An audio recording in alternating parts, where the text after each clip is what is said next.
സത്യം, അഹിംസ, 2 പോയിന്റുകൾ. ഇനി അതിനോട് നമ്മൾ കൂട്ടിച്ചേർക്കേണ്ട 3 വാക്കുകളൂടെ ഉണ്ട്. അതിലൊന്നാണ് ബ്രഹ്മചര്യം, അടുത്തത് അപരിഗ്രഹം, മൂന്നാമത്തത് അസ്തേയം. ഞാൻ നമ്മുടെ വിഷയത്തിലേക്ക് വരുന്നതിന് മുമ്പ് ആമുഖമായി അതൊന്ന് സൂചിപ്പിക്കാനുള്ള കാരണം, ഇന്ന് ഹൈന്ദവ യുവതലമുറ നേരിടുന്ന ഏറ്റവും വലിയ ഒരു ദുരന്തം, തന്മൂലം ലോകത്ത് ഹിന്ദുക്കൾക്ക് തങ്ങളുടേതെന്ന് അവകാശപ്പെടാൻ കഴിയുന്ന ഒരു പിടി മണ്ണ് അത് ഈ ഭാരതഭൂമിയാണ്. ഈ ഭാരതഭൂമിയാണ് വിശ്വഗുരുസ്ഥാനം അലങ്കരിച്ചുകൊണ്ട് സനാതന ധർമ്മത്തിന്റെ യുക്തിഭദ്രത, അതിൻ്റെ ആ സന്ദേശം ലോക നിലനിൽപ്പിന് വേണ്ടി, വിശ്വശാന്തിക്ക് വേണ്ടി ലോകത്തെ പ്രസരിപ്പിച്ചിരുന്ന, പ്രവഹിപ്പിച്ചിരുന്ന ഒരു സംവിധാനവും നമ്മുടെ രാഷ്ട്രമായി. അപ്പൊ അതുകൊണ്ടാണ് നമ്മുടെ വിഷയം ആരംഭിക്കുന്നതിന് മുമ്പ് ഇതൊന്ന് സൂചിപ്പിച്ചത്. ബ്രഹ്മചര്യം എന്ന് പറയുമ്പോൾ യുവത്വം നിലനിർത്തുന്നതിന് വേണ്ടിയിട്ട് വീര്യനാശമില്ലാത്ത സമൂഹത്തെ നിലനിർത്തേണ്ടതായിട്ടുണ്ട്. നമ്മുടെ എനർജി, നമ്മുടെ പവർ, അത് നമുക്ക് സ്വാംശീകരിക്കുവാനും അത് നിലനിർത്തുവാനും നമുക്ക് സാധിക്കണം. അതുകൊണ്ടാണ് ബ്രഹ്മചര്യം അനുഷ്ഠിക്കണം എന്ന് പറയുന്നത്. ഞാൻ അതിന്റെ വിശദാംശങ്ങളിലേക്ക് ഒന്ന് കടക്കും. ഒരു കാര്യം മാത്രം സൂചിപ്പിക്കുകയാണ്, ഇന്ന് നമ്മുടെ സമൂഹം, നിങ്ങൾ തന്നെ സ്വയം വിലയിരുത്തുക. എന്താണ് ഇന്ന് നമ്മുടെ സമൂഹത്തിലെ യുവതലമുറ? വീര്യനാശമില്ലാത്ത, വീര്യനാശം കൂടാതെയുള്ള യുവതലമുറയെ നിലനിർത്തുവാൻ നമുക്ക് കഴിയുന്നുണ്ടോ? നമുക്ക് നിത്യേന നിയമേന നമ്മുടെ സമാജത്തിലേക്ക് വന്നുകൊണ്ടിരിക്കുന്ന മദ്യത്തിൻ്റെയും മയക്കുമരുന്നിൻ്റെയും ഒക്കെയുള്ള അളവുകൾ, പുറം കടലിൽ പിടിക്കപ്പെട്ട ഒറ്റ ഷിപ്മെന്റില് നമ്മുടെ കേരളത്തിലേക്ക് വന്നത് എത്രയായിരുന്നു? 26,000 കോടി ഉറുപ്പിക വില വരുന്ന MDMA അടക്കമുള്ള ഏറ്റവും മാരകമായ ഈ ഡ്രഗ്സ് ആയിരുന്നു ആ ഷിപ്മെന്റിൽ ഉണ്ടായിരുന്നത് എന്ന് നാം കണക്കാക്കുന്നു. അടുത്തത് എന്താണ്? ജനറലായിട്ട് പറഞ്ഞു പോകുന്നുവെന്ന് മാത്രം. അപരിഗ്രഹവും അസ്തേയവും ഒരുമിച്ച് പറയും. വെറുതെ ഇരുന്ന് ഉണ്ണുന്നത് പാപമാകുന്നു, തെറ്റാണ്, അധർമ്മമാകുന്നു. അതുകൊണ്ട് നമ്മളെല്ലാവരും തന്നെ നല്ല പരിശ്രമശാലികളായ വ്യക്തിത്വങ്ങളായി ഉയരേണ്ടതായിട്ടുണ്ട്, വളരേണ്ടതായിട്ടുണ്ട്, ഉണരേണ്ടതായിട്ടുണ്ട്. അന്യന്റെ മുതൽ അന്യായമായി ആഗ്രഹിക്കാത്ത ഒരു തലമുറയെ നമുക്ക് വാർത്തെടുക്കേണ്ടതായിട്ടുണ്ട്. ആണ് സനാതന ധർമ്മത്തിന്റെ യുക്തിഭദ്രതയുടെ കാതലായ വശം എന്ന് നമ്മൾ ആമുഖമായി മനസ്സിലാക്കിക്കൊണ്ട് ഇനി നിങ്ങളോട് എൻ്റെ ചോദ്യം. ഇപ്പൊ ഞാൻ പറഞ്ഞു വെക്കുന്നത് എന്താണ്? ഇന്ന് ഭാരത രാഷ്ട്രം ലോകത്തിനു മുമ്പിൽ അനുഭവിക്കുന്ന ദുരന്തം, ആരാണോ ഇതിന്റെ കാവലാളാവേണ്ടത്, ഇതിന്റെ സംരക്ഷകരാവേണ്ടത്, ഇതിന്റെ പ്രചാരകന്മാരാവേണ്ടത്, ഇത് സ്വജീവിതത്തിൽ അനുവർത്തിച്ച് കാണിച്ച് അംഗീകാരം തേടേണ്ടത് ആരാണോ അവരിതിൽ നിന്ന് പതിയെ പതിയെ വ്യതിചലിക്കുന്നു. അതാണ് ഇന്ന് നമ്മുടെ സംസ്കാരവും നമ്മുടെ രാഷ്ട്രവും നമ്മുടെ സമൂഹവും നമ്മുടെ സമാജവും നേരിടുന്ന ഒരു മഹാവിപത്ത്. അത് ഒന്ന് പറഞ്ഞു വെച്ചുകൊണ്ട് ഞാൻ അടുത്ത നമ്മുടെ വിഷയത്തിലേക്ക് വരികയാണ്. വിശ്വ ഹിന്ദു പരിഷത്തിന്റെ സംഘടനാ പ്രവർത്തനത്തെ പറ്റി നിങ്ങളുടെ കാഴ്ചപ്പാട് എന്താണ്? നിങ്ങൾ മനസ്സിലാക്കിയിരിക്കുന്നത് എന്താണ്? നിങ്ങൾ വിലയിരുത്തിയിരിക്കുന്നത് എങ്ങനെയാണ് എന്നതിനെ സംബന്ധിച്ച് 2 ഭാഗത്തു നിന്നും ഏകദേശമായി നിങ്ങളുടെ മനസ്സിലുള്ളത് എന്തും നമുക്ക് പറയുവാനുള്ള സ്വാതന്ത്ര്യം നിങ്ങൾക്കുണ്ട്. അത് പറയുക. കാരണം നമുക്ക് എന്താണ് ഈ യോഗത്തിന്റെ, ഈ നമ്മൾ ഒരുമിച്ച് ചേർന്നതിന്റെ അന്തിമമായ ലക്ഷ്യം ഹിന്ദു സമാജത്തെ നയിക്കുവാനുള്ള യുവതലമുറ ജീവിത വിജയം കൈവരിക്കാൻ പ്രാപ്തമായ യുവതി യുവാക്കളായിരിക്കണം. അതിനുവേണ്ടി സംഘടന എന്താണോ ചെയ്തു തരേണ്ടത് അത് നിങ്ങളോടൊപ്പം നിന്നുകൊണ്ട് നിങ്ങൾക്ക് വേണ്ടി ചെയ്തു തരുവാൻ ഈ സമാജത്തിൽ നിന്നും അതിവിദൂരമല്ലാത്ത ഭാവിയിൽ നിഷ്കാസിതരായി പോവേണ്ടതായ ഞാൻ അടക്കമുള്ള വാർദ്ധക്യം ബാധിച്ചിരിക്കുന്ന സമൂഹത്തിന് നിങ്ങൾക്ക് വേണ്ടി തരുവാനുള്ളത് നൽകുന്നതിന് വേണ്ടിയാണ് ഇന്ന് നമ്മൾ ഒരുമിച്ച് കൂടിയിരിക്കുന്നത്. നിങ്ങളുടെ ജീവിത വിജയത്തിന് വേണ്ടിയിട്ട്, നിങ്ങളുടെ വ്യക്തി ജീവിതം, കുടുംബ ജീവിതം, സമാജ ജീവിതം, തദ്വാര രാഷ്ട്ര ജീവിതം സമൃദ്ധിയോടുകൂടി ഐശ്വര്യപൂർണമായി ന്യൂനതകളില്ലാത്ത നല്ല ഒരു സംവിധാനത്തിലേക്ക് നയിക്കുക.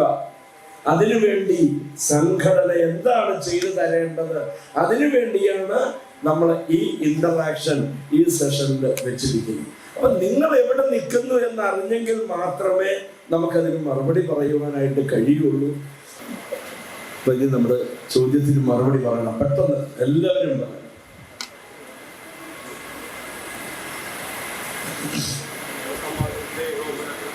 എഴുതിച്ചെന്ന് പറയണം, പേര്, സ്ഥലം,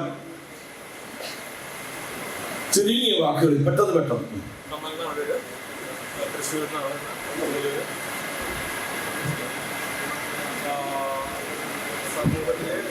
സമാജത്തിന്റെ ഉന്നതിക്കും ഏകോപനത്തിനും വേണ്ടി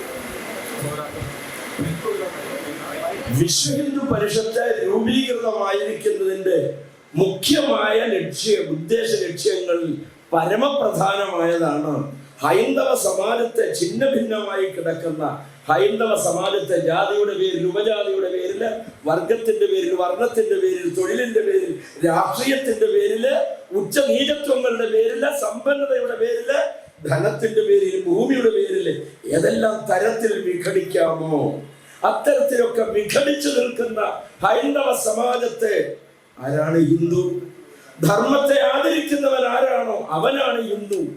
അത്തരം ധർമ്മ സംരക്ഷകരായിട്ടുള്ള ധർമാധിഷ്ഠിത ജീവിതം നയിക്കുന്ന ആ സമൂഹത്തിന്റെ വക്താക്കളായിട്ടുള്ള ആ ജനങ്ങൾ, അവരുടെ ഭിന്നിപ്പ് വന്നാൽ ലോകം തന്നെ നശിക്കും, ലോകം തന്നെ ഇല്ലാതാവും. അപ്പൊ അതുകൊണ്ട് അത്തരം ആളുകളെ സംഘടിപ്പിച്ചുകൊണ്ട് സുസജ്ജരാക്കിക്കൊണ്ട് സുസജ്ജമായ, സക്രിയമായ, സുരക്ഷിതമായ, ആത്മാഭിമാനത്തോടു കൂടിയുള്ള ഒരു ഹൈന്ദവ സമാജ രചന ലക്ഷ്യം വെച്ചുകൊണ്ട് വിശ്വ ഹിന്ദു പരിഷത്ത് പ്രവർത്തിക്കുന്നു.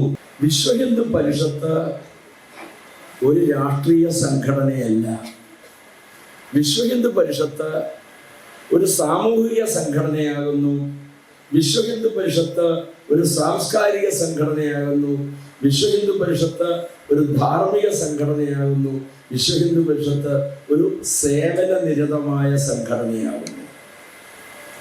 അപ്പൊ നമുക്ക് ഒരു രാഷ്ട്രീയ പാർട്ടിയുടെ, അപ്പൊ നിങ്ങളിൽ പലരും ചോദിച്ചേക്കാം, BJP-യോട് ചേട്ടൻ അടുപ്പമല്ലേ എന്നൊക്കെ ചോദിച്ചേക്കാം. അപ്പൊ അവിടെ അതിന് മറുപടിയുണ്ട്. ആ മറുപടി എന്താണെന്ന് അറിയാമോ? ഈ സമയത്ത്, ഈ രാജ്യത്ത്, ഈ ലോകത്ത് ഹിന്ദുക്കൾക്ക് വേണ്ടി എന്തെങ്കിലും ഒന്ന് പറഞ്ഞ ഒരു നിലപാട് സ്വീകരിക്കുന്ന ഒരു രാഷ്ട്രീയ പ്രസ്ഥാനം ഭാരതീയ ജനതാ പാർട്ടി മാത്രമാണ്. അതുകൊണ്ട് അതിനോട് നമുക്കും ഒരു വിധേയത്വമുണ്ട്. അതുകൊണ്ട് നമ്മൾ വോട്ട് കൊടുക്കും, അല്ലാതെ അതിൻ്റെ നേതൃനിരയിലേക്ക് നമ്മൾ പോവില്ല. ഇപ്പൊ രാജീവ് ചന്ദ്രശേഖർജി വിശ്വ ഹിന്ദു പരിഷത്തിന്റെ ജില്ലാ പ്രസിഡന്റ് ആയിക്കോളാം എന്ന് പറഞ്ഞാൽ, അല്ലെ നമ്മുടെ അഖിലേന്ത്യാ പ്രസിഡന്റ് ആയിക്കോളാം എന്ന് പറഞ്ഞാൽ നമ്മൾ അദ്ദേഹത്തെ ഒരിക്കലും ഉൾക്കൊള്ളുകയില്ല. അതുകൊണ്ട് ഒരു രാഷ്ട്രീയ പാർട്ടിയുടെയും ചുമതലപ്പെട്ട ആളുകൾ വിശ്വ ഹിന്ദു പരിഷത്തിന്റെ സംഘടനാ സംവിധാനത്തിൽ ഉണ്ടാവുകയില്ല. പക്ഷേ എല്ലാ രാഷ്ട്രീയ പ്രസ്ഥാനങ്ങളിലെയും ഹിന്ദുക്കളായ ആളുകൾക്ക് വിശ്വ ഹിന്ദു പരിഷത്തിൽ പ്രവർത്തിക്കുന്നതിനുള്ള സ്വാതന്ത്ര്യമുണ്ട്. പക്ഷേ ഒരു രാഷ്ട്രീയക്കാരനും വിശ്വ ഹിന്ദു പരിഷത്തിന്റെ രാഷ്ട്രീയ നേതാക്കന്മാർക്കും ചുമതലയിൽ വരാൻ അർഹതയുമില്ല, അവകാശവും ഇല്ലാത്തതാകുന്നു. നമ്മുടെ വീടുകളിൽ ഒരു നാട്ടിനും പുറത്തു നിന്ന് പട്ടണത്തിലേക്ക് വന്നപ്പോൾ ഈ നിലവിളക്ക് വെക്കുന്ന സാഹചര്യമില്ല. ഈ ഒരു സാഹചര്യത്തില് വിശ്വ ഹിന്ദു പരിഷത്തിന്റെ ഒരു കൂട്ടായ്മ രൂപപ്പെടുന്നു, അല്ലെങ്കിൽ അവിടെ ഹിന്ദുക്കളുടെ ഒരു കൂട്ടായ്മ രൂപപ്പെടുന്നു. അപ്പൊ അവിടെ വെച്ച് അവിടെ നിലവിളക്ക് കത്തിക്കുവാനും ഈശ്വരനാമം ജപിക്കാനും ഒക്കെയായിട്ട് അപ്പൊ അതിൽ നിന്ന് നിങ്ങൾ എന്താ മനസ്സിലാക്കിയിരിക്കുന്നത്?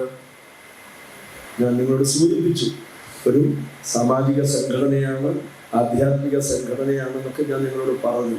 അപ്പൊ നമ്മുടെ ജീവിതത്തിന് നമുക്കൊരു ലക്ഷ്യബോധം ഉണ്ടാവണം. അപ്പൊ നിങ്ങളോട് ചോദിച്ചേക്കാം, ഇന്ന് എറണാകുളത്ത് പോയിട്ട് നിങ്ങൾക്ക് എന്ത് കിട്ടി എന്ന ചോദ്യത്തിന് നിങ്ങളോട് ഒരു വിശദീകരണം കൂടെ തന്നിട്ട് അതിന്റെ മറുപടിയിലേക്ക് വരാം. ഇന്ന് നമ്മുടെ രാജ്യത്ത് നിങ്ങൾ ശ്രദ്ധിച്ചു നോക്കണം, ഇസ്ലാമിക ശക്തികൾ, ഇസ്ലാമിക മതം ഒരു വൈദേശിക മതമാണ്. ക്രിസ്ത്യാനിറ്റി അഥവാ ക്രിസ്തു മതം ഒരു വൈദേശിക മതമാണ്. ഭാരതീയ സ്വത്വബോധത്തിൽ നിന്നും ഉദിച്ചുയർന്ന മതവിശ്വാസങ്ങളല്ല ഇത് രണ്ടും. അതുകൊണ്ട് തന്നെ രണ്ടു കൂട്ടരും മൂന്നാമതും മറ്റൊരു കൂട്ടരും ഇവിടെ കിട മത്സരം നടക്കുകയാണ്. അവരെന്താ ചെയ്യുന്നറിയാമോ? ഒന്ന്, ഇസ്ലാമിക മതവിശ്വാസികളെ സംബന്ധിച്ചിടത്തോളം അവരുടെ യുവതലമുറയെ ഉപയോഗിച്ചുകൊണ്ട് അവർ ചെയ്യുന്ന ഒരു ദ്രോഹം എന്താണെന്നറിയാമോ? അവർ ചെയ്യുന്നത് ഏത് പ്രകാരേണ നമ്മുടെ ഈ രാജ്യത്തെ, നമ്മുടെ രാഷ്ട്രത്തെ ഭീതിയുടെ മുൾമുനയിൽ നിർത്തിക്കൊണ്ട് ജിഹാദി പ്രവർത്തനങ്ങളിലൂടെ, തീവ്രവാദ പ്രവർത്തനങ്ങളിലൂടെ, ഭീഷണിപ്പെടുത്തലിലൂടെ, അതേപോലെ തന്നെ കള്ളസ്നേഹം നടിച്ച്, വ്യാജ പ്രേമവും വ്യാജ പ്രണയവും നടിച്ച് നമ്മുടെ യുവതലമുറയെ വഴിതെറ്റിച്ച് അവരുടെ പാട്ടിലാക്കി നാശമോശപ്പെടുത്തുന്നതായ സ്ഥിതിവിശേഷത്തിലൂടെ ഇതിനെ ഒരു ഇസ്ലാമിക രാജ്യമാക്കുക എന്ന ലക്ഷ്യത്തോടു കൂടി അവർ പ്രവർത്തിക്കുന്നു. അവർക്ക് അവരൊറ്റ ലക്ഷ്യം മാത്രമേ ഉള്ളൂ, എങ്ങനെയും. അപ്പൊ അതിന് അവരുടെ ലക്ഷ്യം എന്താണ്? ഹിന്ദു യുവതലമുറയെ നശിപ്പിക്കുക, ഹിന്ദു യുവതലമുറയെ. അതിനുവേണ്ടിയാണ് ഒരുപക്ഷെ നിങ്ങൾ പലരും എന്താണ് ഈ കപട സ്നേഹത്തിന്റെ മുന്നില് കാലിടറുന്നു. അത് ആൺകുട്ടികളും പോകുന്നു, പെൺകുട്ടികളും പോകുന്നു. അതോടുകൂടി എന്ത് സംഭവിക്കുന്നു? അനവധിയായ ഹിന്ദു കുടുംബങ്ങളെ ഇല്ലായ്മ ചെയ്യാനായി അവർക്ക് കഴിയുന്നു. നിങ്ങളൊക്കെ വിചാരിക്കുന്നുണ്ടോ? പെൺകുട്ടികളും നമ്മുടെ ഈ രാഷ്ട്രത്തിന്റെ സമ്പത്താണ് യുവതലമുറ. ആ യുവതലമുറ നാശമോശപ്പെട്ടാൽ ഈ രാഷ്ട്രം തന്നെ ഇല്ലാതായിത്തീരുന്നു. അതിനുവേണ്ടി അവര് ശ്രമിക്കുന്നു. മറ്റൊരു കൂട്ടരോ ക്രൈസ്തവരെന്ത് ചെയ്യുന്നു? അവര് സുവിശേഷീകരണത്തിലൂടെ ഈ രാജ്യത്തെ എങ്ങനെ ഒരു ക്രൈസ്തവ രാജ്യമാക്കി മാറ്റാൻ സാധിക്കുന്നു. ഇവരുടെ രണ്ടു കൂട്ടരുടെ ഇടയിലൂടെ മൂന്നാമതൊരു പ്രവേശം ചെയ്യുന്നു. അവരാണ് കമ്മ്യൂണിസ്റ്റുകൾ. ആ കമ്മ്യൂണിസ്റ്റുകൾ അവരെന്താ ചെയ്യുന്നത്? ഈ രണ്ടു പേർക്കും പരമാവധി ശ്രദ്ധ കൊടുത്തുകൊണ്ട്, അവർക്ക് സംരക്ഷണം കൊടുത്തുകൊണ്ട്, അവരോടൊപ്പം ചേർന്നുകൊണ്ട് ഹൈന്ദവ സമാജത്തെ ഛിന്ന ഭിന്നമാക്കി ഇതിനെ ഒരു കമ്മ്യൂണിസ്റ്റ് രാഷ്ട്രമാക്കാൻ കഴിയുമോ എന്നതിനുള്ള ഗവേഷണം നടത്തുന്ന കമ്മ്യൂണിസ്റ്റുകളുടെ പ്രചരണവും നമ്മുടെ രാജ്യത്ത്, നമ്മുടെ നാട്ടില് നടക്കുന്നു. അപ്പൊ ഈ മൂന്ന് കൂട്ടരും സുവ്യക്തമായ പദ്ധതി ആസൂത്രണത്തിന്റെ അടിസ്ഥാനത്തില് അവരുടെ ലക്ഷ്യം എന്താണ്? യുവതലമുറയെ, നമ്മുടെ യുവതീ യുവാക്കളെ, ഈവൻ ഇങ്ങേയറ്റം ബാലിക ബാലന്മാരെ പോലും വഴിതെറ്റിച്ചുകൊണ്ട് ഈ മൂന്ന് കൂട്ടരും ഇല്ലായ്മ ചെയ്യുന്നത് സനാതന ധർമ്മ സംരക്ഷകരായിട്ടുള്ള വിശ്വ ഹിന്ദു പരിഷത്ത് രൂപീകൃതമാവുന്നതിന് വേണ്ടി രൂപീകരിക്കാൻ ഇടയായ സാഹചര്യം രണ്ടാമത് പറയാം. രൂപീകരിക്കുന്ന സമയത്ത് ആത്യന്തികമായ ലക്ഷ്യം എന്തായിരുന്നു? നിത്യനൂതനമായ ചിരപുരാതനമായ സനാതന ധർമ്മത്തെ വിശ്വശാന്തിക്ക് വേണ്ടി, ലോക സമാധാനത്തിന് വേണ്ടിയിട്ട്, ഈ രാഷ്ട്രത്തിന്റെ നിലനിൽപ്പിന് വേണ്ടിയിട്ട്, ശാന്തിയുടെയും സമാധാനത്തിന്റെയും സന്ദേശം എക്കാലവും നിലനിർത്തുന്നതിന് വേണ്ടിയിട്ട് ഹൈന്ദവ സംസ്കാരത്തെ അഥവാ ഹിന്ദുധർമ്മത്തെ അഥവാ സനാതന ധർമ്മത്തെ കണ്ണിലെ കൃഷ്ണമണി പോലെ കാത്തു സൂക്ഷിക്കുകയും അതിനെ നിലനിർത്തുകയും സംരക്ഷിക്കുകയും പ്രചരിപ്പിക്കുകയും പ്രസരിപ്പിക്കുകയും ചെയ്യുക എന്ന ഉദ്ദേശത്തോടു കൂടി വിശ്വ ഹിന്ദു പരിഷത്ത് എന്ന ആഗോള ഹൈന്ദവ സംഘടന സമാജ മധ്യത്തിൽ പ്രവർത്തിക്കുന്നു. അപ്പൊ സംസ്കാര സമ്പന്നമായ ഒരു സമൂഹം, ആ സംസ്കാര സമ്പന്നമായ സമൂഹത്തെ വാർത്തെടുക്കണമെങ്കിൽ നമുക്കെന്താണ്, നമ്മുടെ ജീവിതത്തെ ചിട്ടപ്പെടുത്തേണ്ടതായിട്ടുണ്ട്. ആ ചിട്ടപ്പെടുത്താനായിട്ട് നമുക്ക് ഇന്ന് നമ്മുടെ കയ്യില് നമ്മളെന്താണ്, നിങ്ങളിൽ പലരോടും ചോദിക്കട്ടെ, നിങ്ങൾക്ക് കൃത്യമായി ഒരു റോൾ മോഡൽ നിങ്ങൾക്ക് പലർക്കും, ചില ആളുകൾക്ക് കണ്ടേക്കാം, പലർക്കും പല വീടുകളിലും ഒരു ഉത്തമമായ ഒരു റോൾ മോഡൽ നമുക്ക് കാണാൻ കഴിയുന്നുണ്ടോ? സമാജത്തിൽ നിന്ന് കാണാൻ കഴിയുന്നുണ്ടോ? വളരെ വളരെ അപൂർവം. നിങ്ങളുടെ ഓരോരുത്തരുടെയും മനസ്സ് എവിടെ എത്തണം എന്നതിനെ സംബന്ധിച്ച ആശങ്കയുണ്ട് എന്ന് ഞാൻ പറഞ്ഞാൽ നിങ്ങൾക്ക് തള്ളിക്കളയാൻ പറ്റുമോ? നമുക്കൊരു വ്യക്തമായ ധാരണ, എൻ്റെ ജീവിതത്തിൻ്റെ ലക്ഷ്യം ഇതാണ്, എനിക്ക് ആ ലക്ഷ്യബോധത്തിൽ എനിക്ക് പ്രവർത്തിക്കണം. ഇല്ല എങ്കിൽ എൻ്റെ ഫ്യൂച്ചർ ഫോർകാസ്റ്റ് ചെയ്ത് അതിനനുസരണമായ സംവിധാനം ഒരുക്കിക്കൊണ്ട് എനിക്ക് ജീവിത വിജയം കൈവരിക്കുവാനായിട്ട് കഴിയണം എന്ന് പറഞ്ഞാൽ നിങ്ങൾക്ക് അതിനുള്ള സംവിധാനം നിങ്ങളുടെ വീട്ടിൽ, നിങ്ങളുടെ സുഹൃത്തുക്കളിൽ നിന്ന്, നിങ്ങളുടെ സമാജ ബന്ധുക്കളിൽ നിന്ന് നിങ്ങൾക്ക് കിട്ടുന്നുണ്ടോ? ക്രൈസ്തവരെ സംബന്ധിച്ചിടത്തോളം ആഴ്ചയിൽ ഒരിക്കൽ അവർ പള്ളിയിൽ പോകുമ്പോൾ, അല്ലെ അവരുടെ കൈസ്ഥാന കമ്മിറ്റിക്കാര് അവർക്ക് വേണ്ടതായ, അല്ലെ അവരുടെ പാതിരിമാര് പട്ടക്കാര് അതിന് വേണ്ട ക്രമീകരണം ചെയ്യുമ്പോൾ, മുസ്ലിം സമുദായത്തിലെ യുവതി യുവാക്കൾക്ക് വേണ്ടിയിട്ട് അവരുടെ പള്ളികളിൽ എല്ലാ വെള്ളിയാഴ്ചയും അല്ലെങ്കിൽ അവരുടെ മഹല്ല് കമ്മിറ്റിയുടെ ആഭിമുഖ്യത്തിൽ അവരുടെ ഉസ്താദന്മാര് അവർക്ക് വേണ്ടതായ മാർഗദർശനം നൽകുമ്പോൾ, നിങ്ങൾ ആരെങ്കിലും ഹൈന്ദവ സമാജത്തിൽ നിന്ന് അങ്ങനെ മാർഗദർശനം നൽകി ഓരോരുത്തരെയും നയിക്കുന്നതിന് വേണ്ടി ലക്ഷ്യബോധം പകർന്നു നൽകാനുള്ള സംവിധാനം ഉണ്ടെങ്കിൽ അതിനെ ഉപയോഗപ്പെടുത്തുവാൻ, പ്രയോജനപ്പെടുത്താൻ നിങ്ങൾ തയ്യാറാവുന്നുണ്ടോ? നിങ്ങൾക്ക് ഈ എന്താ പറയുന്നത്, ഈ ആശയങ്ങൾ കിട്ടാൻ, ഇൻഫർമേഷൻ കിട്ടാൻ നിങ്ങൾക്ക് എവിടെയാണ് അതിന്റെ കേന്ദ്ര ബിന്ദു? എവിടെ ചെന്നാലാണ് നിങ്ങൾക്ക് കിട്ടുന്നത്? അവര് പള്ളിയിൽ പോകും, അവര് പള്ളിയിൽ പോകും, മറ്റവര് മോസ്കിൽ പോകും. നമ്മൾ അമ്പലത്തിൽ പോയാൽ എന്താ ചെയ്യുന്നത്? പണ്ട് കോളേജിൽ പഠിക്കുന്ന സമയത്ത് പ്രീഡിഗ്രിക്ക് ഞാൻ പഠിക്കുമ്പോൾ ബസ്സിൽ ഇങ്ങനെ സ്റ്റുഡൻസ് ബസ്സിൽ പാട്ടുണ്ടായിരുന്നു. അപ്പൊ അവിടെ കേൾക്കുന്ന ഒരു ഭജനയുണ്ടായിരുന്നു. എന്തായിരുന്നു അറിയാം? ഡ്രൈവറുടെ പിന്നിൽ പോയിരുന്നിട്ട് പാടുന്ന പാട്ടാണ്, മുന്നിലുള്ള റോഡ് മാറി കണ്ടമായി തീരണം, അയൽവക്കം മുടിയണം, മുകുന്ദരാമ പാഹിമം. അങ്ങനെയാണോ നിങ്ങള്? ആണോ? അപ്പൊ ഞാൻ അതിനാ ചോദിച്ചത്, എവിടെ നിന്ന് കിട്ടും നിങ്ങൾക്ക് എവിടെ നിന്ന് കിട്ടും ആശയം? എവിടെ? സ്വാമിയിൽ നിന്ന്. ശാഖ. അതാ പറഞ്ഞത്, നിങ്ങൾക്ക് ഇവിടുന്ന് ഏതിന്റെ ശാഖ? പറഞ്ഞു. അല്ല, നമ്മളെ ഉടായിപ്പ് ഉസ്താദന്മാരുടെ പരിപാടിയാ, നമ്മുടെ അല്ല. അപ്പൊ പറഞ്ഞു പെട്ടെന്ന് പറ. ഏതിന്റെ? SNDP ശാഖ. നന്നായി, റൈറ്റ്, സംഭവിച്ചു. നമുക്ക് ജീവിക്കണം, ജീവിതത്തിൽ വിജയം കൈവരിക്കണം. അങ്ങനെ മോഹമില്ലാത്ത ആരെങ്കിലും ഉണ്ടെങ്കിൽ അവരൊന്ന് കൈയോർത്തുക. ഈ ഭാഗമാണ്. ഇടതുപക്ഷക്കാരോടാണ് എൻ്റെ ചോദ്യം. എൻ്റെ ഇടതുപക്ഷത്തിരിക്കും ഇല്ലല്ലോ. അപ്പൊ അവിടെ നമുക്ക് എന്താണ് വേണ്ടതെന്നറിയാമോ? കൂട്ടായ്മകൾ ആവശ്യമാണ്. ഇംഗ്ലീഷിൽ ഒരു ചൊല്ലുണ്ട്, 2 heads put together are better than 1.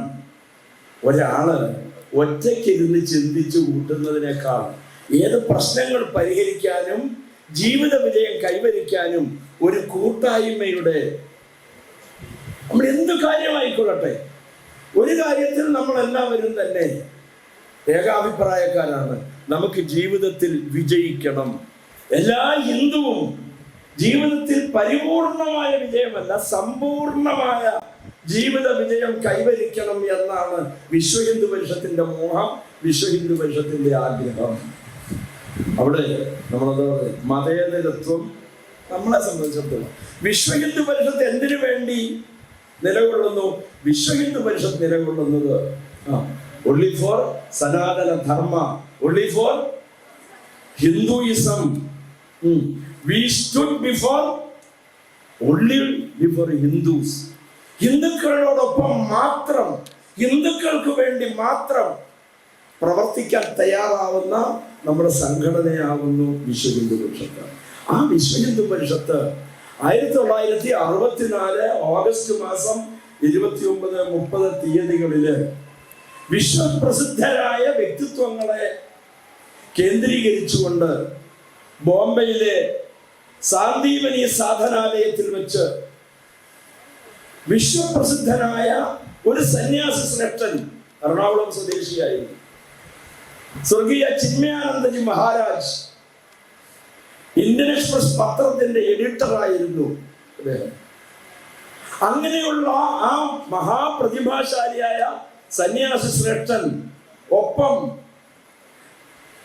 രാഷ്ട്രീയ സ്വയം സേവക സംഘം, നമ്മുടെ മാതൃസംഘടന രാഷ്ട്രീയ സ്വയം സേവക സംഘത്തിന്റെ ദ്വിതീയ സർസംഘചാലക്, രണ്ടാമത്തെ പരംപൂജനീയ സർസംഘചാലകായിരുന്ന പരംപൂജനീയ ഗുരുജിയും ചേർന്ന്, അതേപോലെ തന്നെ നിരവധി വ്യക്തിത്വങ്ങള്, ശങ്കരാചാര്യന്മാരെല്ലാവരും തന്നെ, ജൈനമുനി സുശീൽ കുമാർജി, മൈസൂർ രാജാവ് രാമരാജ വാഡിയ, ചാമരാജ വാഡിയ, ജൈനമുനി സുശീൽ കുമാർജി, മാസ്റ്റർ ധാരാ സിംഗ്, കോൺഗ്രസ് നേതാവും ജവഹർലാൽ നെഹ്റുവിന്റെ മന്ത്രിസഭയിലെ മന്ത്രിയുമായിരുന്ന ഡോക്ടർ KM മുൻഷി, നിരവധി ആളുകൾ, അവരെല്ലാവരും കൂടെ ചേർന്ന് വളരെ കൂലങ്കഷമായ ചിന്തനങ്ങൾക്ക് ശേഷം എടുത്ത ഒരു വലിയ തീരുമാനമായിരുന്നു ലോകത്തെമ്പാടുമുള്ള ഹിന്ദുവിന് വേണ്ടിയിട്ട് കേവലം എന്താ പറയുന്നത് പുറത്തോട് അണിഞ്ഞ ഒരു സംവിധാനമായിരുന്നില്ല. 2.5 വർഷക്കാലം ഹിന്ദുസ്ഥാൻ സമാചാറിന്റെ മുഖ്യ പത്രാധിപരായിരുന്ന സ്വർഗീയ SS ആപ്തേജി എന്ന ഏറ്റവും മുതിർന്ന സംഘപ്രചാരകന്മാരിൽ ഒരാളായിരുന്ന ആപ്തേജിയെ പൂജനീയ ഗുരുജിയുടെ നിർദ്ദേശപ്രകാരം ലോകമെമ്പാടും ചുറ്റി കറങ്ങി സഞ്ചരിച്ച 252 രാജ്യങ്ങളും അദ്ദേഹം കവർ ചെയ്ത് ഐക്യരാഷ്ട്രസഭയെ രജിസ്റ്റർ ചെയ്ത 198 രാജ്യങ്ങൾ പ്രത്യേകമായും കണ്ടുകൊണ്ട് അതിലെ എല്ലാം തന്നെയുള്ള ഹിന്ദുവിന്റെ സംരക്ഷണം ഉറപ്പാക്കുന്നതിന് വേണ്ടിയിട്ട് അവിടെ എല്ലാം ഉള്ള ഹിന്ദുക്കളുടെ പ്രതിനിധാനം ഉറപ്പാക്കിക്കൊണ്ടാണ് ഈ ഒരു സംവിധാനം. അന്ന് കേരളത്തിൽ നിന്ന് അതിന്റെ രൂപീകരണ യോഗത്തിൽ പങ്കെടുക്കുന്നതിന് വേണ്ടി കേരളത്തിൽ നിന്നും പോയത് കേരള ഹൈക്കോടതിയിലെ അഡ്വക്കേറ്റ് ജനറൽ ആയിരുന്ന ഏറ്റവും സീനിയർ അഭിഭാഷകനായിരുന്ന അഡ്വക്കേറ്റ് S. നാഗപ്പൻ നായർ അദ്ദേഹമായിരുന്നു കേരളത്തെ പ്രതിനിധീകരിച്ചുകൊണ്ട് ഈ ബോംബെ പവായിലുള്ള, ഇന്നത്തെ മുംബൈ പവായിലുള്ള സാന്ദീപനി സാധനാലയത്തിൽ അദ്ദേഹം പങ്കെടുത്തത്. അതേപോലെ തന്നെ അതിന്റെ ഒരു ബോധചിഹ്നം വടവൃക്ഷം, ത്രിമൂർത്തികള് നിറസാന്നിധ്യം കൊണ്ട് നിരന്തരമായി പ്രാണോർജം പുറത്തേക്ക് പ്രവഹിപ്പിക്കുന്നതും തായ്വേര് മാത്രമല്ല ഓരോ ശിഖരങ്ങളിൽ നിന്നും തായ് വൃക്ഷത്തെ നിലനിർത്തുന്നതിന് വേണ്ടി താഴേക്ക് ശിഖരങ്ങള് ആ നിലപാട് ഉറപ്പിച്ചുകൊണ്ടുള്ള ആ ഒരു സംവിധാനം, അത് ബോധചിഹ്നമായിക്കൊണ്ട്. ബോധവാക്യം എന്തായിരുന്നു? തൈത്തരീയോപനിഷത്തിലെ ഒരു ശ്ലോകത്തിന്റെ മധ്യഭാഗത്തുനിന്ന് ധർമ്മോ രക്ഷതി രക്ഷിതഃ, ധർമ്മത്തെ രക്ഷിച്ചാൽ ധർമ്മം നമ്മയും രക്ഷിക്കും. അതാണ് തൈത്തരീയോപനിഷത്തിലെ ധർമ്മോ രക്ഷതി രക്ഷിതഃ എന്ന വാക്യത്തെ, അതിനെ നമ്മുടെ ബോധവാക്യമായി ഉൾക്കൊണ്ടുകൊണ്ട് ധർമ്മസ്വരൂപികളായിട്ട്, ധർമ്മമൂർത്തികളായിട്ട് നമ്മുടെ നിത്യജീവിതത്തെ സംഘടിപ്പിക്കുന്നതിന് വേണ്ടിയിട്ട് ഈ സംഘടന രൂപം കൊള്ളുന്നു. അതേപോലെ തന്നെ നാലു വശത്ത് നിന്നും നമ്മെ കാർന്ന് തിന്നാൻ ശ്രമിക്കുമ്പോ നാം ആലോചിച്ച് നോക്കണം, നമ്മെ സഹായിക്കാൻ, ഹിന്ദുവിനെ സഹായിക്കാൻ ആര്? നമ്മുടെ ക്ഷേത്രത്തില് അല്ലെ, നമ്മുടെ ശബരിമല ക്ഷേത്രത്തില് അയ്യപ്പ സ്വാമിയിൽ വിശ്വാസം ഇല്ലാത്ത ആരെങ്കിലും ഉണ്ട് കൊണ്ടുവന്നില്ല? അവരൊന്ന് കൈയോർത്തിക്ക്. ഭഗവാൻ കലിയുഗവരതനായ പൊന്ന അയ്യപ്പനിൽ വിശ്വാസം ഇല്ലാത്ത ആരെങ്കിലും ഉണ്ട് എന്ന് കൈയോർത്തിക്ക്. എല്ലാവർക്കും വിശ്വാസം. ഭഗവാന്റെ ക്ഷേത്രമേ 1902 അഗ്നിക്കിരയായി, 1950 കോരുത്തോട് നിവാസികളായ ഇട്ടിയപ്പനും സംഘവും നേതൃത്വം കൊടുത്തുകൊണ്ട് ഭഗവാന്റെ ശ്രീകോവിൽ വെട്ടിപ്പൊളിച്ച് വിഗ്രഹം തല്ലി തകർത്ത് തീയിട്ടു. ആരെങ്കിലും അറസ്റ്റ് ചെയ്തോ? അതില് ചെയ്തോ? ആർക്കും വേദനിച്ചില്ല. 1983 മാർച്ച് മാസം 23-ാം തീയതി മുണ്ടക്കയത്ത് മണ്ണിപ്പറമ്പിൽ MD ജോസഫിന്റെ ചാണകക്കുഴിയിൽ സൂക്ഷിച്ചിരുന്ന കുരിശ് നിലയ്ക്കൽ മഹാദേവനെ തല്ലി തകർത്ത് പള്ളിയറക്കാവ് ദേവിയുടെയും നാഗരാജാവിന്റെയും നാഗേക്ഷയുടെയും വിഗ്രഹങ്ങൾ തല്ലി തകർത്ത് കുരിശ് മുളപ്പിച്ചപ്പോ നമുക്ക് വേദനിച്ചോ? വേദനിച്ചോ? വേദനിച്ചോ? ഇന്ന് ഭഗവാന് കാണിക്കയായി സമർപ്പിച്ച ഭഗവാന്റെ ദേവശരീരത്തിന്റെ ഭാഗമായിട്ടുള്ള ശ്രീകോവിലിന്റെ താഴികക്കുടങ്ങളടക്കം അതിന്റെ ദ്വാരപാലക ശില്പങ്ങളടക്കം ശ്രീകോവിലിന്റെ വാതിലുകളടക്കം ആ വാതിലിന്റെ മുകളിൽ പ്രതിഷ്ഠിച്ചിരുന്ന ലക്ഷ്മി വിഗ്രഹം അടക്കം അടിച്ചു മാറ്റിക്കൊണ്ടുപോയപ്പോ നമുക്ക് വേദനയുണ്ടോ? നമ്മൾ പ്രതികരിച്ചോ? പ്രതികരിച്ചോ? നമ്മളൊക്കെ ഇങ്ങനെ പറയത്തേ ഉള്ളൂ. ഇതര മതവിഭാഗത്തിൻ്റെതായിരുന്നു എങ്കിൽ കേരളം കത്തുമായിരുന്നു. അപ്പൊ വിശ്വ ഹിന്ദു പരിഷത്ത് എന്തിനു വേണ്ടി? പ്രതികരിക്കേണ്ടതിന്റെ ആവശ്യകത മനസ്സിലാക്കി, പ്രതികരിക്കേണ്ടതിന്റെ പാഠം ഹൈന്ദവ സമാജത്തെ, ഹൈന്ദവ യുവതലമുറയെ ബോധ്യപ്പെടുത്തിക്കൊണ്ട് ഉൾക്കൊള്ളിച്ചുകൊണ്ട് പ്രതികരിക്കേണ്ടതിന്റെ പാഠം പഠിപ്പിച്ച് പ്രതികരിക്കാൻ സജ്ജരാക്കുന്ന ആത്മാഭിമാനമുള്ള യുവതലമുറയെ വാർത്തെടുക്കുക എന്ന ലക്ഷ്യത്തോടു കൂടി ഈ പ്രസ്ഥാനം രൂപം കൊണ്ടു. ഹൈന്ദവ സമാജത്തിലെ അനാചാരങ്ങളെയും ദുരാചാരങ്ങളെയും തൂത്തെറിയുക എന്ന ലക്ഷ്യത്തോടു കൂടി നമ്മുടെ പ്രസ്ഥാനം രൂപം കൊണ്ടു. അതിനുവേണ്ടി പ്രവർത്തിക്കുന്നു. അർഹരായ ആളുകളെ കണ്ടെത്തി അവർക്ക് സേവനം അരുളുന്നതിന് വേണ്ടിയിട്ട് ഈ സംഘടന പ്രവർത്തിക്കുന്നു. അതിനുവേണ്ടി അതിന്റെ പ്രവർത്തനത്തിൽ തയ്യാറാവും. അനാചാരങ്ങളും ദുരാചാരങ്ങളെയും ദൂരത്തെറിയണമെന്ന് പറയുമ്പോൾ ഇന്ന് മദ്യവും മയക്കുമരുന്നും ഏറ്റവും കൂടുതൽ ഉപയോഗിക്കുന്നത് ഹിന്ദു യുവതലമുറ. നിങ്ങൾക്ക് നിഷേധിക്കാമോ? ഞങ്ങളാരും ഉപയോഗിക്കുകയില്ലെന്ന് എനിക്ക് ഉത്തമ ബോധ്യമുണ്ട്, അല്ലേ? ഞാൻ പലപ്പോഴും പല ബിവറേജ് കോർപ്പറേഷന്റെ മുമ്പിൽ കൂടെ പോകുമ്പോഴും വണ്ടി സ്ലോ ചെയ്ത് നോക്കാറുണ്ട്.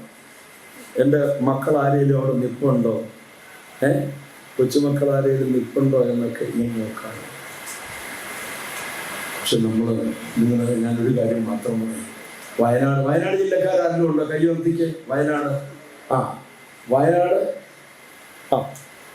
വയനാട്ടിൽ ഒരു സംഭവം ഉണ്ടായിരുന്നു ഈ കഴിഞ്ഞിടയ്ക്ക്. നിങ്ങളുടെ ശ്രദ്ധയിൽപ്പെട്ടായിരുന്നു? പഴശ്ശിരാജ കോളേജിലെ 24 പെൺകുട്ടികൾ ഡിഗ്രിക്ക് പഠിക്കുന്നവരാ. അവരോടൊപ്പം ഉണ്ടായിരുന്ന ആരൊക്കെയായിരുന്നു അറിയാമോ? വയനാട്ടുകാർ പറഞ്ഞ ആരൊക്കെയായിരുന്നു? കയ്യോർത്തികൾ അറിഞ്ഞായിരുന്നു?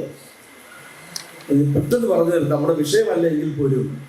19 വിദ്യാർത്ഥിനികളോടൊപ്പം 24 വിദ്യാർത്ഥിനികളോടൊപ്പം 19 മുസ്ലിം ചെറുപ്പക്കാര്, എല്ലാവരും 2ഉം 3ഉം കെട്ടി 6ഉം 7ഉം മക്കളുമായിട്ട് നടക്കുന്നവന്മാർ. നാട്ടുകാർ വളഞ്ഞിട്ട് പിടിച്ചപ്പോ എല്ലാവരും അല്പവസ്ത്രധാരികളായിരുന്നു. ഈ കുട്ടികൾക്കൊന്നും എണീറ്റ് നടക്കാൻ പോലും വയ്യായിരുന്നു. എന്താന്ന് പറയാ, അടിച്ച് പൂക്കുറ്റിയായത്. അത് കുഴപ്പമൊന്നുമല്ല. എൻ്റെ നാടിന് അടുത്ത് നമ്മുടെ സ്വാഗത പ്രസംഗയുടെ സ്വന്തം ജില്ലയിൽ തിരുവല്ലയിൽ ഒരു ഹോട്ടലിൽ, ബാർ ഹോട്ടലിൽ പെൺപിള്ളേർ തമ്മിൽ അടിച്ച് വെള്ളം അടിച്ചു കുടിച്ചു. തിരുവല്ലയിൽ ഞാൻ സൂചിപ്പിച്ചെന്താണ്, ഒരു കാലഘട്ടത്തില് സംസ്കാര സമ്പന്നമായ, അതുകൊണ്ടാണ് പറഞ്ഞത് ഓരോ കുഞ്ഞിനെയും വളർത്തിയെടുക്കുമ്പോൾ, ഓരോ കുട്ടിയെയും വളർത്തിയെടുക്കുമ്പോൾ നമ്മൾ ആലോചിച്ച് നോക്കണം. കുരങ്ങനെ പോലെ ചാടുന്നവരെയും ഓടുന്നവരെയും ഒക്കെ തന്നെയും ഒക്കെ നിലയ്ക്ക് നിർത്തുന്നതിന് വേണ്ടിയിട്ട് നമ്മുടെ കയ്യിൽ ഒരു ഉപകരണം ഉണ്ടായിരുന്നു. നമ്മുടെ പൂർവികരെ നമുക്ക് അരുളിച്ച്, അല്ലെങ്കിൽ നമുക്ക് സമ്മാനം അരുളിയ ഒരു സംവിധാനമായിരുന്നു. എന്തായിരുന്നു എന്നറിയാമോ അത്? യുവത്വം മതം പൊട്ടിടുമ്പോൾ തളയ്ക്കാൻ ഒരാദർശ ദീപ്തം കൊളുത്തു. ഒരാദർശ ജീവിതം നമുക്ക് നമ്മുടെ ഹൃദയ കമലങ്ങളിൽ, ഞാനതാണ് പറഞ്ഞത്, ബ്രഹ്മചര്യം അനുഷ്ഠിക്കുന്നത് വീര്യനാശമില്ലാത്ത വീരശൂര പരാക്രമികളായ യുവതലമുറ സ്വന്തം രക്ഷയ്ക്ക് വേണ്ടി, സ്വന്തം കുടുംബത്തിന് വേണ്ടി, സ്വന്തം സമാജത്തിന് വേണ്ടി, സ്വന്തം രാഷ്ട്രത്തിന് വേണ്ടി അരയും തലയും മുറുക്കി രംഗത്തിറങ്ങേണ്ടി വന്നാൽ അവനെ അനാരോഗ്യം ബാധിക്കരുത്. അരോഗതരുടെ അഗാത്രരായ സമൂഹമാണ് നമുക്ക് ആവശ്യം.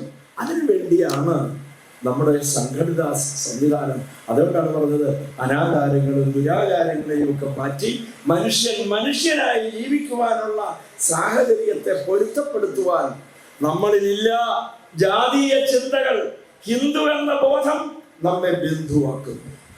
രക്തബന്ധത്തെക്കാൾ ഉപരിയായ സഹോദര ബന്ധം നമ്മുടെ ഹൃദയ കമലങ്ങളിൽ രൂഢമൂലമായിക്കൊണ്ട് നമ്മുടെ പ്രവൃത്തിയിലൂടെ, നമ്മുടെ വാക്കുകളിലൂടെ നമുക്ക് ഇഴുകിച്ചേരാൻ കഴിയണം. അവിടെ രക്തബന്ധത്തെക്കാൾ ഉപരിയായ ഒരു സഹോദര ബന്ധം ഈ സംഘടനാ പ്രവർത്തനത്തിലൂടെ ഉരുത്തിരിഞ്ഞു വരുന്നു. അതിനാണ് നമ്മുടെ സംഘടന. അവിടെ ഇപ്പൊ ജാതീയമായ ചേരിതിരിവുകളില്ല, വേർതിരിവുകളില്ല. അതാണ് പറഞ്ഞത്, ഹിന്ദു എന്ന ബോധം നമ്മെ ബന്ധുവാക്കുന്നു. ഒരു വ്യത്യാസമില്ല. ആ ജാതീയമായ ചിന്തകൾ നമുക്ക് മാറ്റണം. ഞാൻ നിങ്ങൾക്ക് ഉറപ്പ് തരുന്നു, നിങ്ങളുടെ ജീവിത വിജയത്തിന് ആധാരമായ ഈശ്വര കാരുണ്യം, സർവേശ്വരന്റെ അനുഗ്രഹമില്ലാതെ ഒരു വ്യക്തിയും ഒന്നും നേടുന്നില്ല. ISROയുടെ ചന്ദ്രയാൻ പുറപ്പെട്ടപ്പോഴും ഇപ്പൊ ഈ അടുത്ത സമയത്ത് ശ്രീഹരിക്കോട്ടയിൽ നിന്ന് ഇതിപ്പോ നിങ്ങൾ ശ്രദ്ധിച്ചോ, വിശ്വവിഖ്യാതനായ അതിന്റെ ചെയർമാന്റെ നെറ്റിയിൽ തൊടുവിച്ചിരുന്ന ആ കുറി നിങ്ങൾ ശ്രദ്ധിച്ചോ? അദ്ദേഹത്തിന് ഒരു അപമാന ഭാരവും ഉണ്ടായിരുന്നില്ല. സർവേശ്വരനെ വിളിച്ചുകൊണ്ട് എന്നെ നമ്മുടെ ഈ തിരുവനന്തപുരത്തെ ജയൻചേട്ടനെ എല്ലാം കൂടെ വിളിച്ചുകൊണ്ട് തിരുവനന്തപുരത്ത് ഒരു പരിപാടിയിൽ കുറെ വർഷം നെയ്യാറ്റിൻകര ടൗൺ ഹാളില് ഒരു പ്രോഗ്രാമിൽ കൊണ്ടുപോയിരുന്നു. അവിടെ ISROയിലെ ഒരു പ്രോജക്റ്റ് എഞ്ചിനീയർ അവരെ ഇതേപോലെ ഒരു വലിയ വിജയം നേടിയതിന്റെ അനുമോദന യോഗത്തിലേക്കാണ് കൊണ്ടുപോയത്. അവിടെ വെച്ച് സ്വാഗത പ്രസംഗകൻ ഞാൻ RSകാരനാണെന്ന് അറിഞ്ഞുകൊണ്ട് ഒരുപാട് അപമാനിച്ചുകൊണ്ട് സംസാരിച്ചു.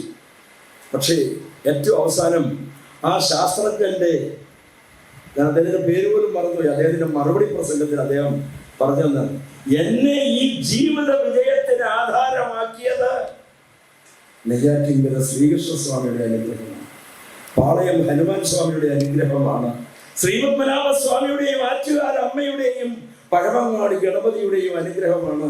ഞാനിതിന്റെ ഓരോ ആ ഗണപതിയെ വണങ്ങാനുള്ള പ്രേരണ എനിക്ക് കിട്ടിയത് രാജശേഖര സാറിനേക്കാളും വലിയ RSകാരൻ ഞാനാണ്. ഞാൻ പറയാൻ കാര്യം, ഞാൻ 2.5 വയസ്സുള്ളപ്പോൾ മുതൽ എൻ്റെ വീട്ടിൽ കാണുന്ന എൻ്റെ അച്ഛൻ താലൂക്ക് സംഘചാലകനായിരുന്നു. ആ താലൂക്ക് സംഘചാലകൻ എന്ന നിലയിൽ എൻ്റെ വീട്ടിൽ വെച്ച് RSന്റെ പല മീറ്റിങ്ങുകളും നടക്കും. അപ്പൊ അവിടെ പോയി ഇരിക്കണമെന്നും പറഞ്ഞ് ഞാൻ നിർബന്ധം പിടിക്കുമ്പോൾ എന്നെ ഇങ്ങനെ ഞെരിടുമായിരുന്നു എൻ്റെ അച്ഛൻ. പക്ഷെ അവിടെ വരുന്ന ചേട്ടന്മാരുടെ സേവ പിടിച്ച് ഞാൻ ആ മീറ്റിങ്ങിൽ കയറി ഇരുന്നിട്ടുണ്ട്. അന്നു മുതൽ ഞാൻ സംഘത്തിന്റെ സ്വയം സേവകമാണ്. ആ പ്രേരണ ഉൾക്കൊണ്ടുകൊണ്ടാണ് വെച്ചത്.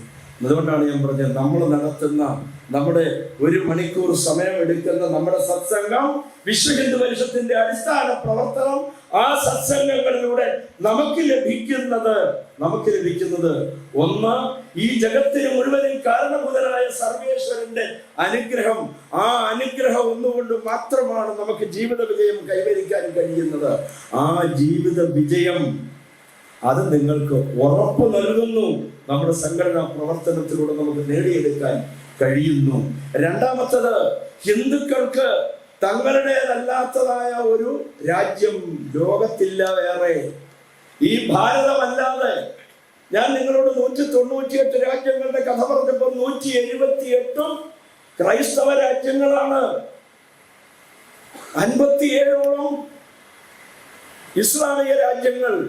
ഒരേ ഒരു ഹിന്ദു രാഷ്ട്രം നേപ്പാൾ അന്ന് രജിസ്റ്റർ ചെയ്ത. നേപ്പാളിൽ നേരെ ഒരു പ്രധാനമന്ത്രിയെ നിശ്ചയിക്കാൻ പോലും കഴിയാത്ത തരത്തിൽ അവിടുത്തെ രാഷ്ട്രീയ സംവിധാനം, ഭരണ സംവിധാനം ഒക്കെ തന്നെയും കമ്മ്യൂണിസ്റ്റുകൾ കൈയടക്കിയിരിക്കുന്ന കാഴ്ചയാണ് കാണുന്നത്.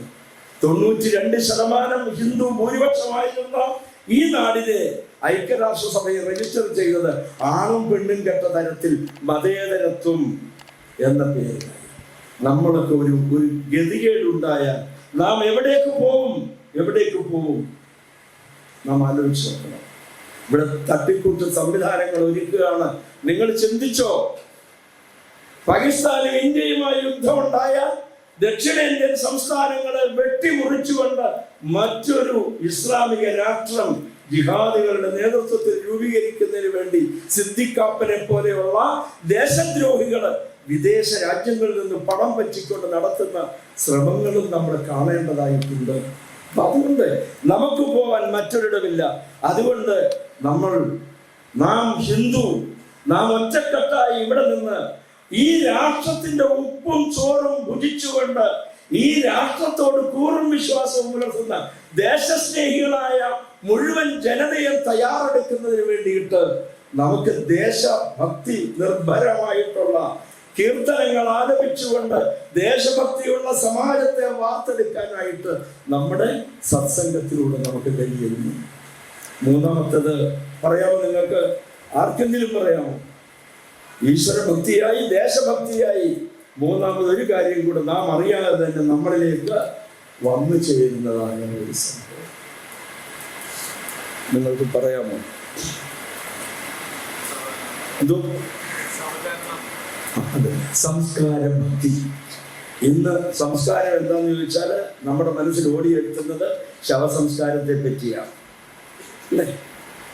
അതിമഹത്തായ ഹൈന്ദവ സംസ്കാരത്തെ സംബന്ധിച്ച്, ഹൈന്ദവ ധർമ്മത്തെ സംബന്ധിച്ച് നമുക്ക്, കാരണം അവിടെ ആരും തന്നെ പറയുന്നില്ല നായന്മാരെല്ലാം നന്നാവട്ടെ. മന്നത്ത് പത്മനാഭൻ 1965 ഡിസംബർ മാസം 11-ാം തീയതി ഗുരുവായൂരിൽ വെച്ച് ഭദ്രദീപം തെളിയിച്ച് വിശ്വ ഹിന്ദു പരിഷത്തിന്റെ പ്രവർത്തനത്തിന് തുടക്കം കുറിച്ചപ്പോ നാം ആലോചിച്ച് നോക്കണം അദ്ദേഹത്തിന്റെ കാഴ്ചപ്പാടുണ്ടായി. എന്തുകൊണ്ട് വിശ്വ ഹിന്ദു പരിഷത്ത് അദ്ദേഹത്തെ കണ്ടെത്തി? മന്നത്ത് തറവാട്ടിലേക്ക് വരുന്ന അയ്യങ്കാളി എന്ന മഹാത്മാവിനെ ഭക്ഷണം കൊടുത്ത് ഭക്ഷണം കഴിച്ചാൽ തന്റെ കൊച്ചുമക്കളെ കൊണ്ട് സംബോധന ചെയ്യിപ്പിക്കുന്നത് അയ്യങ്കാളി അപ്പൂപ്പ എന്നായിരുന്നു. അയ്യങ്കാളി ഭുജിച്ച പാത്രം വൃത്തിയാക്കാൻ അവിടെ നായർ സ്ത്രീയായ വേല്യക്കാര് തയ്യാറാവാതിരുന്നപ്പോ മന്നത്ത് പാർവതിയമ്മയോട് നിർദ്ദേശിച്ചു അദ്ദേഹത്തിന്റെ പാത്രം മന്നത്തിന്റെ പാത്രത്തോടൊപ്പം കൊണ്ടുപോയി വൃത്തിയാക്കാൻ. അത്തരം ഒരു ഹൃദയബന്ധമായി വൈക്കം സത്യാഗ്രഹം കഴിഞ്ഞ് തിരുവനന്തപുരത്തേക്ക് യാത്രയായ യുഗപ്രഭാവനായ ഭാരതകേസരി മന്നത്ത് പത്മനാഭൻ അന്തി ഉറങ്ങിയത് മാവേലിക്കരയ്ക്കടുത്ത് മങ്ങിയാറുകുളങ്ങരയിലെ TK മാധവൻ എന്ന മഹാനുഭാവന്റെ തറവാട്ടിലായിരുന്നു. ആ തറവാടിന്റെ ഭൂമുഖത്ത് അന്തി ഉറങ്ങി വൈകുന്നേരം അമ്മ കൊടുത്ത കഞ്ഞി കഴിച്ച് ഉറങ്ങി രാവിലെ തന്റെ യാത്ര ആരംഭിക്കുന്നതിന് മുമ്പ് TK മാധവന്റെ അമ്മയുടെ പാതാര വിന്ദങ്ങളിൽ സാഷ്ടാംഗം നമസ്കരിച്ച ഭാരതകേസരി മന്നത്ത് പത്മനാഭന്റെ കണ്ണുകളിൽ നിന്ന് ചുടു രക്തം മാതിരിയായിരുന്നു ആ കണ്ണുനീര് അമ്മയുടെ പാതാര വിന്ദങ്ങളിൽ വീണപ്പോ ആ അമ്മ പറയുന്ന വാക്കുകളുണ്ടായിരുന്നു. എടാ പത്മനാഭ, നീ എനിക്കെന്റെ മാധവനാണ്. എന്റെ മാധവൻ നിന്നിലൂടെ ജീവിക്കുന്നു. ഏതാശയത്തിന് വേണ്ടിയാണോ എന്റെ മാധവൻ ഇറങ്ങിത്തിരിച്ചാൽ നീ പൂർത്തീകരിക്കണം എന്ന് പറയുമ്പോൾ കേരളത്തിലെ എല്ലാ ഹൈന്ദവ സമാജ ബന്ധുക്കളുടെയും കെട്ടുറപ്പ് ഊട്ടി ഉറപ്പിക്കുന്ന അത്ര വൈചാരികമായ ഒരു സാമാജിക സമരസതയായിരുന്നു അവിടെ ഉദിച്ചുയർന്നത്. നാം ഇത് മനസ്സിലാക്കുന്നത്. അപ്പൊ ജാതി ചിന്തയില്ലാതെ, ജാതി ഭേദമില്ലാതെ നമ്മുടെ സത്സംഗങ്ങൾ എല്ലാ ഭവനങ്ങളിലും, അവിടെ പറയുന്നു വിശിഷ്ടമായതൊന്നും വേണ്ട, പക്ഷെ എല്ലാ വീടുകളിലും ഒരു ഗ്ലാസ് ചൂടുവെള്ളമെങ്കിലും പരസ്പരം ഭുജിച്ചും പരസ്പരം സഹിച്ചും പരസ്പരം സഹായിച്ചും നാം എല്ലാം ഒന്നാണ് എന്ന മനോഭാവത്തോടുകൂടി സംസ്കാര സമ്പന്നമായ ഒരു സമാജരചന നമുക്ക് അനിവാര്യമാണ്. ആ ഒരു ലക്ഷ്യത്തോടു കൂടിയാണ് നമ്മുടെ സംഘടന പ്രവർത്തിക്കുമ്പോൾ യുവതി യുവാക്കൾ അവരെ ഞാൻ സൂചിപ്പിച്ചത് സത്യം പറയുമ്പോൾ സത്യം മാത്രം പറയുന്നവരായി, ധർമ്മത്തെ ആദരിച്ച് ജീവിക്കുന്നതായിട്ടുള്ള വ്യക്തിത്വങ്ങളായി വളരേണ്ടതായിട്ടുണ്ട്, ഉയരേണ്ടതായിട്ടുണ്ട്, ഉണരേണ്ടതായിട്ടുണ്ട്. നമുക്ക് വേണ്ടി പറയുവാൻ വേറെ ആരും തന്നെ ഇല്ല. നാം ആലോചിച്ച് നോക്കണം, ഒന്നുമില്ലാതിരുന്ന സമയത്ത് അയോധ്യ പ്രക്ഷോഭം വിശ്വ ഹിന്ദു പരിഷത്ത് ഏറ്റെടുക്കുന്നു. അന്ന് പാർലമെന്റ് 2 അംഗങ്ങൾ. നാം ആലോചിച്ച് നോക്കണം, ലോകത്ത് ഒരു സമൂഹം എഴുതി കൊടുക്കുന്നു, എനിക്ക് മരണം സംഭവിച്ചാൽ എൻ്റെ മരണത്തിന് ഞാൻ മാത്രമാകുന്നു ഉത്തരവാദി.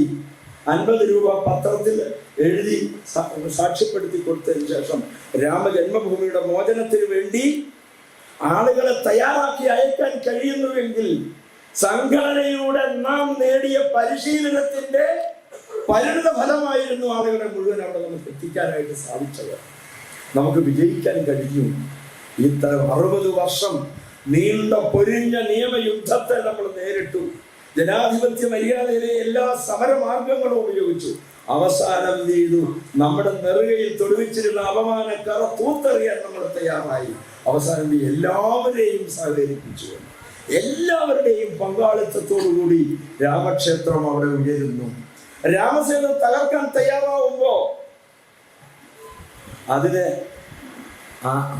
അണയുടെ താമസമില്ലാതെ ശക്തമായ മറുപടി കൊടുത്തുകൊണ്ട് രാമസേതുവിനെ തൊട്ടുപോകരുത് സുപ്രീം കോടതിയിൽ അംബിക സോണിയും അതേപോലെ തന്നെ കേരളത്തിൽ നിന്ന് പോയ ജസ്റ്റിസ് KG ബാലകൃഷ്ണനും ഒക്കെ അക്ഷീണം പരിശ്രമിച്ചെങ്കിലും രാമസേതുവിനെ തകർക്കാൻ ഒരാളിന് പോലും സാധിച്ചിരുന്നില്ല.